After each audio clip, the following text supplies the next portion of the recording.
Hello YouTube, Dark3 here again. Hope everyone's days are going great. I thank you for your time. I got a new video for you today. This one is quite a long one, so sit back, relax and enjoy, and make sure to subscribe and turn on notifications for more upcoming videos.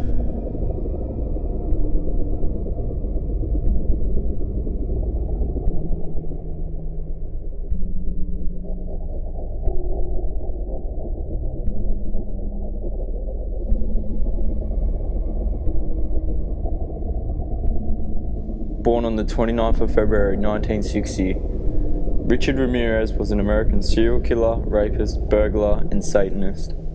His highly publicized home invasion crime spree terrorized the residents of the greater Los Angeles area and later the residents of San Francisco. From June 1984 until August 1985, most of them in their homes. Dubbed the Night Stalker, Ramirez was turned into a satanic worship at an early age by his cousin, a soldier who had recently returned from war in Vietnam. Following a 4-year trial, in 1989, Ramirez was convicted of 13 killings.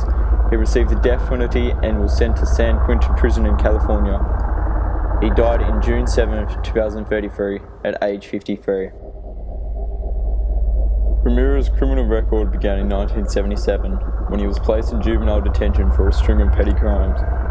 He also received a probationary sentence in 1982 for marijuana possession.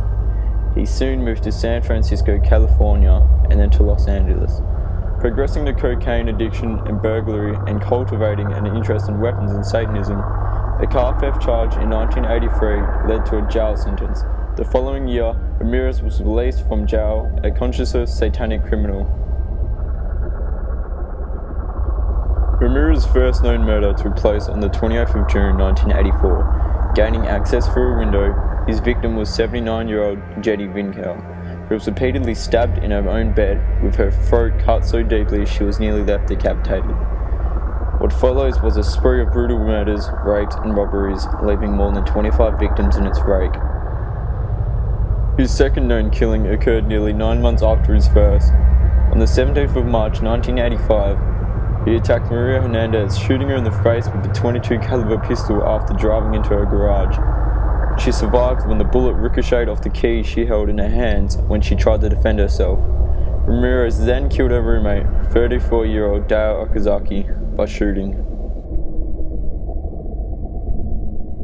Within an hour of these assaults, he also shot and killed Tsai Liu, pulling the 30-year-old out of her car and shooting twice with the same weapon, spurring a media frenzy that saw Ramirez dubbed the Valley Intruder by the press.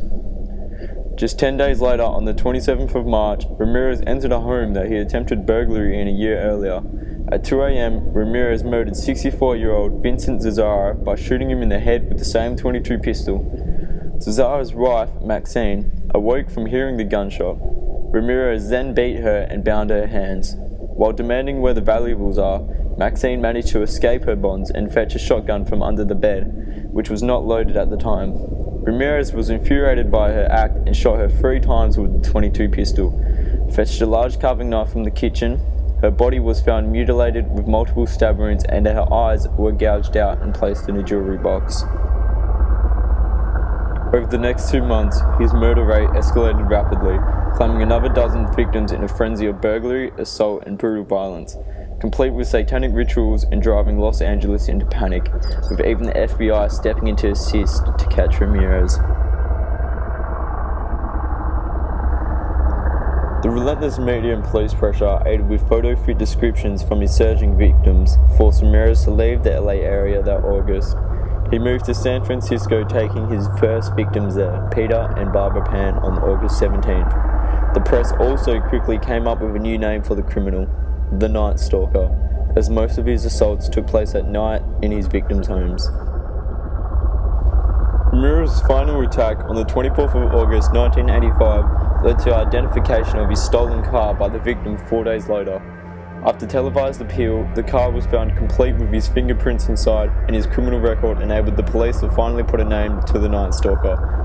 National television and print media coverage featuring his prison photo, along with a series of clues from witnesses and survivors, led to Ramirez's capture on the 30th of August. He attempted to carjack a woman but was chased away by bystanders, who pursued him. After hopping over several fences and attempting 2 more carjackings, He was eventually subdued by a group of residents, one of whom had struck him over the head with a metal bar in the pursuit. The group held him down, relentlessly beating him until police arrived and took Ramirez into custody. Ramirez claimed that he had been mistakenly identified and did everything possible to delay the onset of the trial, which saw him charged with 14 murders and 31 other felonies in connection to his killing spree. On September 20, 1989, the jury finally returned an unanimous guilty verdict on 43 charges, including 13 counts of murder, 5 counts of attempted murder, 11 sexual assault charges, and 14 burglary charges. On November 7, 1989, Ramirez received 19 death sentences, to which he responded, "No big deal, death always comes with the territory, I'll see you in Disneyland." He was subsequently transferred to San Quentin Prison in California.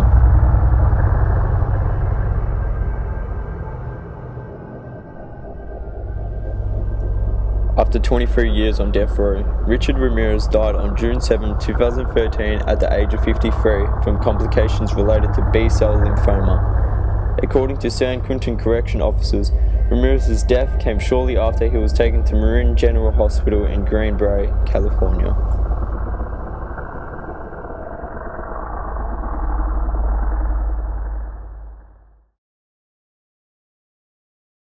This has been Dark History once again. Thank you for checking out my video. Hope you enjoyed it. If you did, give it a thumbs up and subscribe. I had a lot of fun making this video.